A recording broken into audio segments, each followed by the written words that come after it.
Hello everyone. हम class 6 history NCERT का chapter 5 discuss करेंगे इस वीडियो में। इस चैप्टर का जो टाइटल है वो है what books and burials tells us. मतलब जो हमारे प्राचीन समय में जो किताबें लिखी गई थी और जो बरियल्स मतलब जो डेथ साइट थी, कोई भी बंदा जब डेथ होती थी उसको कहाँ बरी किया जाता था, तो उनसे हमें हमारे इतिहास के बारे में, हिस्ट्री के बारे में क्या क्या पता चलता है उसके बारे में इस वीडियो में हम डिस्कस करेंगे। अगर कंक्लूजन में अगर हम बात करें, समरी में अगर सारांश में बात करें, तो इस चैप्टर में हम वैदिक पीरियड के बारे में डिस्कस करेंगे। तो ये क्लियर होना चाहिए कि जो चैप्टर 5 है वो वैदिक काल से संबंधित है। देखो, इस चैप्टर की शुरुआत इस तरीके से की गई है कि स्कूल का एक दृश्य, स्कूल का एक सीन इसमें दिखाया गया है कि एक स्कूल है, उसमें बेल बजती है और बेल बजने के बाद में जो टीचर है उस स्कूल का, वो बोलता है कि आप हमारे पीछे पीछे आओ। बहुत सारे बच्चे उन टीचर के पीछे पीछे जाते हैं क्योंकि पहली बार वो बच्चे एक लाइब्रेरी में जा रहे हैं।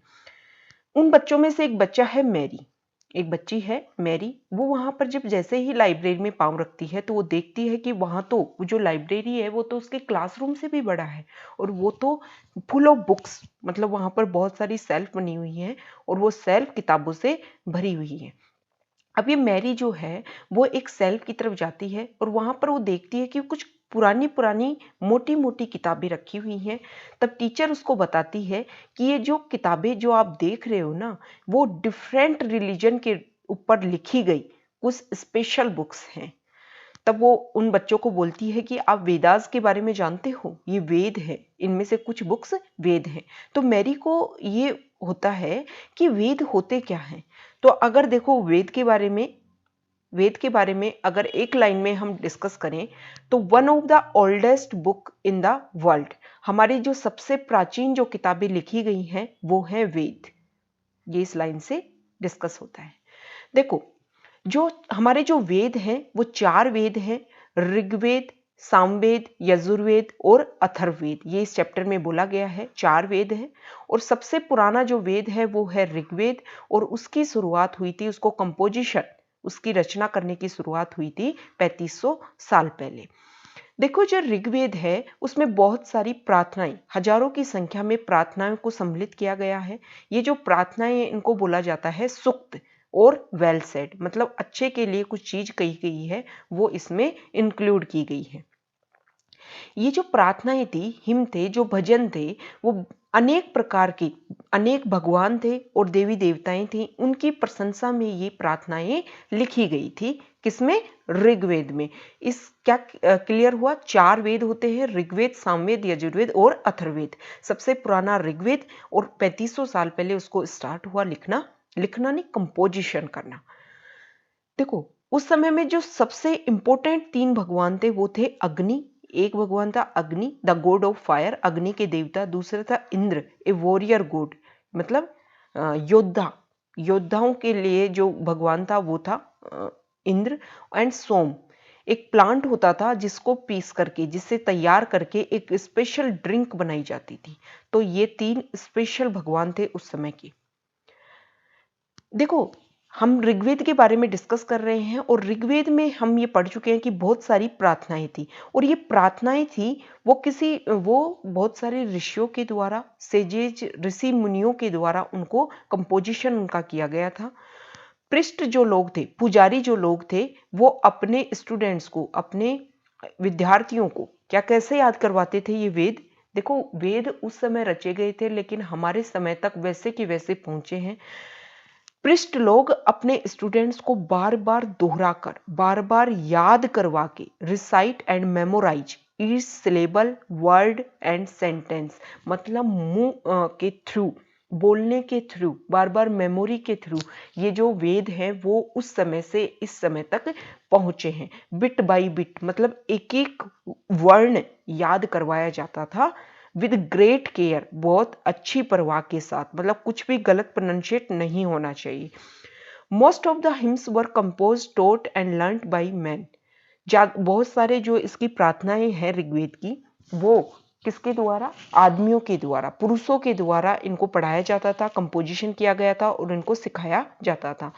A few were composed by women, ये इंपॉर्टेंट लाइन है। अगर क्वेश्चन ऐसा आता है कि वैदिक पीरियड में सिर्फ मैन लोग ही ज़्यादा एक्टिव थे, तो ऐसा नहीं है। उस समय ऋग्वेद में कुछ जो हिम है, कुछ जो प्रार्थनाएं हैं, वो महिलाओं के द्वारा भी कंपोज की गई थी। तो ये इंपॉर्टेंट स्टेटमेंट है, ठीक है। The Rigveda is in old or Vedic Sanskrit. देखो, जो ऋग्वेद है वो पुरानी और वैदिक संस्कृत में लिखा गया था।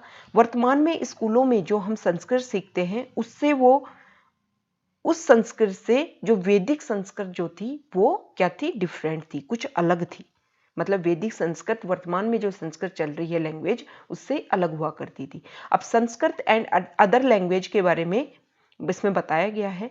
देखो, जो संस्कृत लैंग्वेज है वो इंडो यूरोपियन, कौन सा, इंडो यूरोपियन जो एक फैमिली है भाषा की, उसका पार्ट है संस्कृत भाषा। ये हमें याद रखना है। इसके अलावा बहुत सारी इंडियन लैंग्वेज जैसे कि आसामी भाषा, गुजराती, हिंदी, कश्मीरी, सिंधी और बहुत सारी यूरोपियन भाषा भी, जैसे English, French, German, Greek, Italian और स्पेनिश, ये भाषाएं भी सेम फैमिली से, इंडो यूरोपियन फैमिली से बिलोंग करती हैं। मतलब हमारे देश की इंपॉर्टेंट भाषा इंग्लिश, संस्कृत और हिंदी, तीनों की तीनों इंडो यूरोपियन भाषा से, कम्युनिटी से, फैमिली से बिलोंग करती थी। ये हमें ध्यान रखना है। अब देखो, यहाँ पर बताया गया है कि ये फैमिली क्या बोल रहे हैं हम, कि इंडो यूरोपियन फैमिली से बिलोंग करती है संस्कृत, और हिंदी और इंग्लिश भी बिलोंग करती है सेम फैमिली से। फैमिली क्या होता है कि कुछ जो वर्ड्स होते हैं, कॉमन में जो वर्ड्स होते हैं, कुछ ओरिजिनली जो वर्ड्स हैं वो कॉमन में यूज किए जाते हैं, सामान्य होते हैं सभी भाषाओं में। यहाँ एक एग्जाम्पल दिया गया है कि संस्कृत में जिसको हम मातृ बोलते हैं, हिंदी में वो होती है माँ और इंग्लिश में होती है मदर। तो देखो, यहाँ पे सिमिलरिटीज बताई गई हैं कि इसके एक फैमिली की जो अनेक अन्य जो लैंग्वेज होती हैं, उनमें सेम तरीके का ओरिजिनली सेम वर्ड यूज किए जाते हैं। इसके अलावा बताया गया है कि हमारी सब कॉन्टिनेंट में, मतलब भारतीय जो उपमहाद्वीप है, उसमें और भी भाषाएं हैं और वो अलग अलग फैमिलीज से बिलोंग करती हैं। जैसे फॉर इंस्टेंस, मतलब एग्जाम्पल के रूप में बताया गया है कि हमारे नॉर्थ ईस्ट में जो लैंग्वेज बोली जाती है वो तिब्बत बर्मन फैमिली से बिलोंग करती है। तमिल, तेलुगु, कन्नड़ और मलयालम, मतलब साउथ में जो लैंग्वेज बोली जाती है वो द्रविड़ परिवार से बिलोंग करती है। और झारखंड और सेंट्रल इंडिया में, झारखंड एंड सेंट्रल इंडिया में जो लैंग्वेज बोली जाती है वो ऑस्ट्रो एशियाटिक फैमिली से बिलोंग करती है। तो ये इंपॉर्टेंट स्टेटमेंट्स हैं, इनको हमें याद रखना है। आगे देखो, बताया गया है कि ऋग्वेद के बारे में हमने एक बात पढ़ी कि उसको कंपोज किया गया था 3500 साल पहले। वर्तमान में जो हम किताबें पढ़ रहे हैं, मान लो ये एनसीईआरटी की हम बुक पढ़ रहे हैं, इसको क्या किया जाता है, लिखा गया था और बाद में उसका प्रिंट निकाला गया था। लेकिन जो ऋग्वेद है उसको तो बार बार दोहरा करके या फिर सुन करके, पढ़ने के बजाय बार बार दोहरा करके और सुन करके उसको याद रखा गया था। जो ऋग्वेद है वो बहुत शताब्दियों पहले उसको लिखा गया था और उसके भी कई सालों बाद में, कई शताब्दियों बाद में उसको पहली बार, देखो क्या बताया गया है कि बहुत सालों पहले, बहुत शताब्दियों पहले ऋग्वेद को कंपोज किया गया था सबसे पहले। और प्रिंट, ऋग्वेद का जो प्रिंट है वो तो लगभग 200 साल पहले उसका किया गया था। मतलब 200 साल भी ज्यादा बोल दिया, उससे भी कम समय था जब इसका पहली बार प्रिंट किया गया था। अब नेक्स्ट इस चैप्टर में बताया गया है कि जो हिस्टोरियन लोग हैं, मतलब इतिहासकार लोग हैं, वो ऋग्वेद को कैसे पढ़ते हैं। तो देखो, हिस्टोरियन जो लोग हैं वो भी आर्कियोलॉजिस्ट लोगों की तरह ही, मतलब पुरातत्वविद जो लोग होते हैं उन्हीं की तरह, जो हमारे प्राचीन समय में, पास्ट में जो मिलता है उसी में जो चीजें अवशेष के रूप में मिलती हैं उनको इंक्लूड करते हैं, और रिटर्न सोर्स जो मिलते हैं उनका एग्जामिन करते हैं, और इस तरीके से वो स्टडी करते हैं, हमारे पास्ट की आर्कियोलॉजिस्ट की तरह ही स्टडी करते हैं।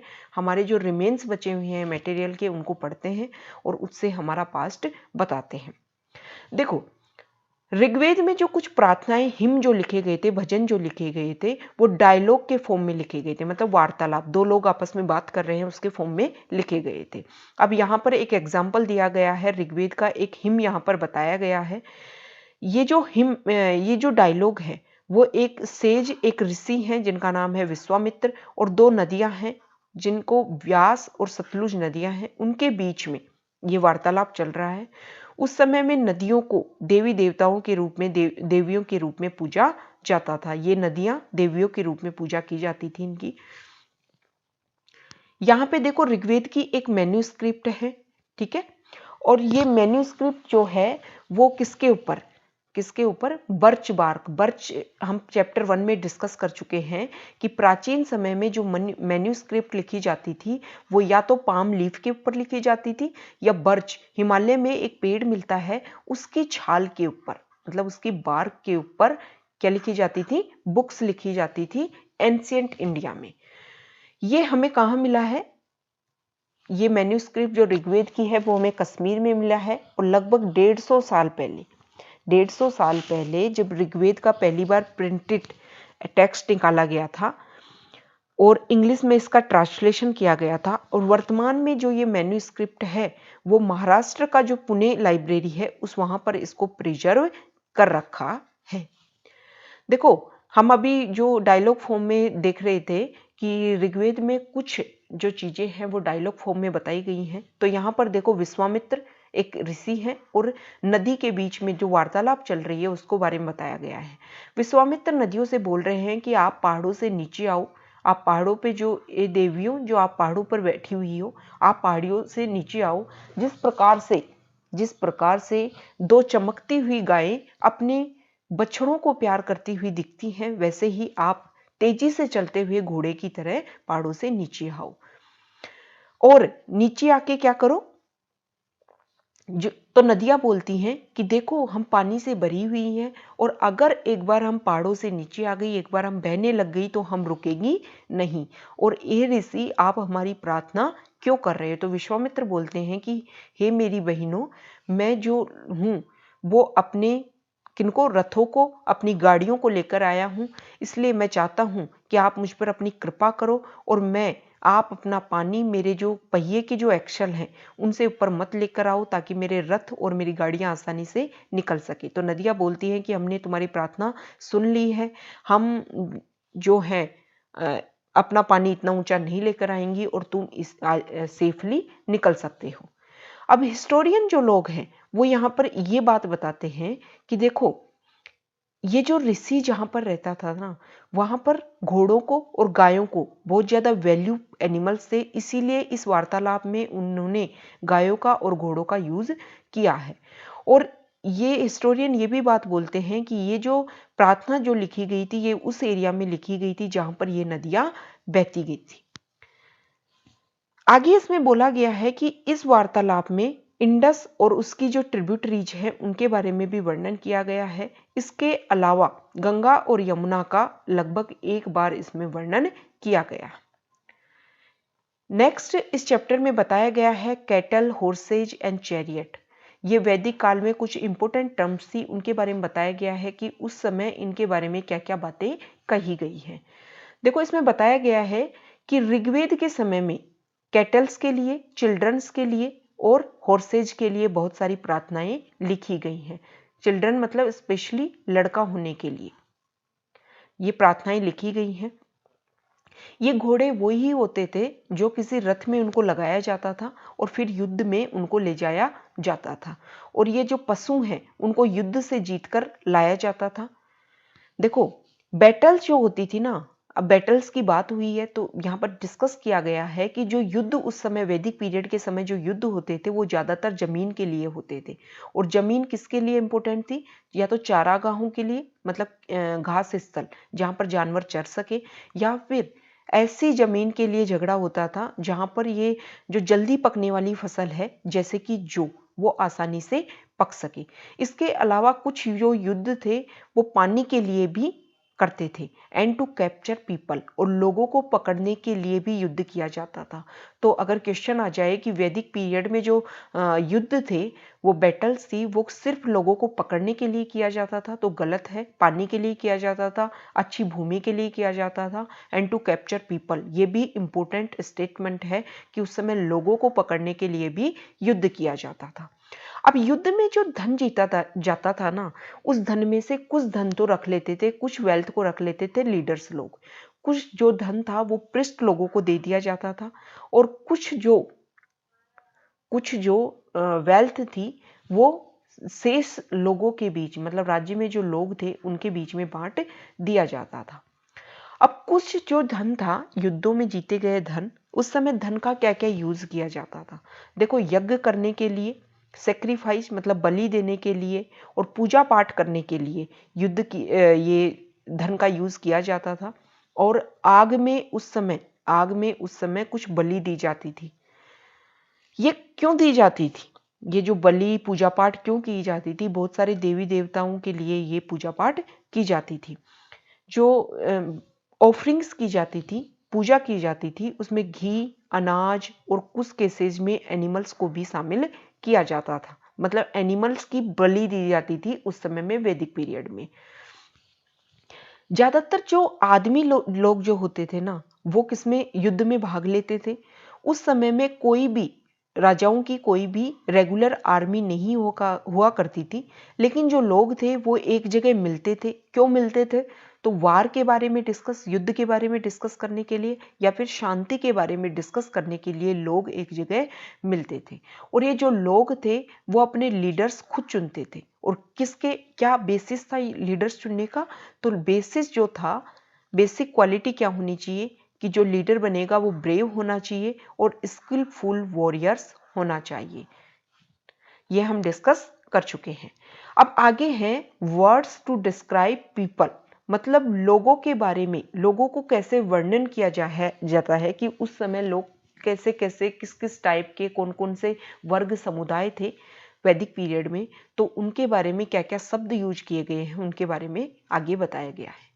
देखो, लोगों के बारे में बताने के अनेक तरीके हैं। लोगों को किन किन आधार पर बांटा जा सकता है?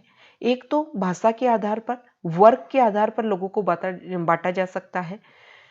कैसी भाषा बोलते हैं उसके आधार पर, कौन से स्थान से वो बिलोंग करते हैं उसके आधार पर, उनकी फैमिली के आधार पर, उनकी कम्युनिटी समुदायों के आधार पर, उनकी जो सांस्कृतिक प्रैक्टिसेज हैं उनके आधार पर लोगों को बांटा जा सकता है। अब यहाँ पर कुछ वर्ड बताए गए हैं कि ऋग्वेद में कुछ वर्ड यूज किए जाते थे लोगों को डिस्क्राइब करने के लिए। अब दो special, there are two groups who are described in terms of their work. Work के आधार पर लोगों को जो डिस्क्राइब किया जाता था वो दो टर्म्स यहाँ दी गई हैं। पृष्ठ लोग मतलब पुजारी लोग, कभी कभी उनको ब्राह्मण लोग भी बोला जाता था। और वो लोग क्या करते थे? वेरियस रिचुअल्स, जो हमारी रीति रिवाज है उनको परफॉर्म किया करते थे, उनके लिए काम किया करते थे। और दूसरे जो लोग थे ऋग्वेद के समय, वो लोग हुआ करते थे राजा। देखो, ये जो राजा लोग थे ना, इनके बारे में देखो, आगे आने वाले चैप्टर्स में जिन राजाओं के बारे में हम पढ़ेंगे, वैसे ये लोग राजा लोग नहीं थे। मतलब वैदिक पीरियड में जो राजा लोग थे वो अलग हुआ करते थे। वैदिक पीरियड में जो राजा थे वो खुद की कैपिटल सिटीज, मतलब खुद की उनकी कोई राजधानी नहीं होती थी, खुद के महल, आर्मी नहीं हुआ करती थी, और ना ही वो लोग टैक्स कलेक्ट किया करते थे।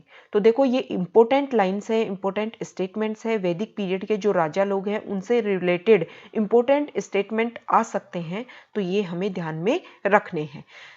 और उस समय के जो राजा लोग होते थे, जब उनकी डेथ हो जाती थी तो उनके बच्चे ऑटोमेटिकली सक्सीड नहीं करते थे उस थ्रोन को। तो देखो, लास्ट जो पैराग्राफ हमने डिस्कस किया उसमें हम डिस्कस कर चुके हैं कि जो लोग थे वो अपने राजा कैसे चुनते थे, अपने लीडर कैसे चुनते थे। जो लोग ब्रेव हुआ करते थे, बहादुर जो लोग हुआ करते थे, या फिर वॉरियर जो लोग थे उनको ही अपना लीडर चुना जाता था। तो ऑटोमेटिकली, मतलब राजा है, अगर राजा की डेथ हो गई तो उसका सन राजा नहीं बनेगा। अगर उसमें एक क्वालिटीज है तो जरूरी नहीं है कि नहीं बनेगा। अगर वो ब्रेव है, वॉरियर है, तो बन सकता है, लेकिन वैसे सक्सेस नहीं करेगा कि मेरा बाप राजा था तो अब मैं राजा बन जाऊंगा। इसके अलावा दो इंपॉर्टेंट वर्ड और यूज किए गए हैं ऋग्वेद में। एक जो इंपॉर्टेंट वर्ड है वो है जन। क्या है? जन। और अभी तक इस जन शब्द को हिंदी में हम यूज करते हैं, और भाषाओं में भी इसको यूज किया जाता है। इसके अलावा एक वर्ड था विश। बाद में जो वैश्य जो वर्ड आया था वो इसी से आया था। आगे इसमें बताया गया है कि कभी कभी जो लोग जो लोग मतलब ऋग्वेद में जिन लोगों ने प्रार्थनाओं को कंपोज किया है वो लोग खुद को आर्या बोलते थे, और अपने जो विरोधी लोग थे ना उनको दास बोलते थे या फिर दस्यु बोलते थे। और ये जो दास और दस्यु लोग थे वो सेक्रीफाइस को परफॉर्म नहीं करते थे, कभी भी उनसे बलि नहीं दिलवाई जाती थी। और जो ये दास और दस्यु लोग थे वो डिफरेंट लैंग्वेज को बोलते थे। देखो बाद में जो दास वर्ड था ना वो जेंट्स के लिए दास और जो औरतें होती थी उनके लिए यूज किया जाता था दासी। इसका बाद में अर्थ निकला स्लेव, मतलब नौकर जो लोग थे उन्हीं को दास या दासी बोला जाता था। जो नौकर जो लोग थे वो वीमेन एंड मैन मतलब दोनों ही होते थे। और ज्यादातर ये जो दास लोग थे उस समय वो युद्ध के दौरान जिन लोगों को कैप्चर किया जाता था वो ही लोग दास होते थे। उन लोगों को जो ओनर लोग थे वो अपनी एक प्रॉपर्टी की तरह ट्रीट किया करते थे और उनसे जो चाहे वो लोग काम करवा सकते थे। आगे इसमें बोला गया है, देखो पहले ही हम डिस्कस कर चुके हैं कि ऋग्वेद के समय, वैदिक काल के समय जो युद्ध होते थे, पानी के लिए युद्ध होते थे, पानी के लिए युद्ध होते थे, लैंड के लिए युद्ध होते थे, और किसके लिए युद्ध होता था? लोगों को पकड़ने के लिए। आगे इसमें बोला गया है कि ऋग्वेद के समय में, जब ऋग्वेद की रचना हो रही थी उस समय हमारे सब कॉन्टिनेंट में मतलब नॉर्थ वेस्ट पार्ट में कुछ अलग चीजें भी डेवलप हो रही थी। तो इसको क्या डेवलप हो रही थी हमारे नॉर्थ वेस्ट पार्ट में, हमारे सब कॉन्टिनेंट जो है उसके नॉर्थ वेस्ट पार्ट में क्या नई चीजें डेवलप हो रही थी, उनको हम हमारे नेक्स्ट वीडियो में डिस्कस करेंगे। Okay, thank you.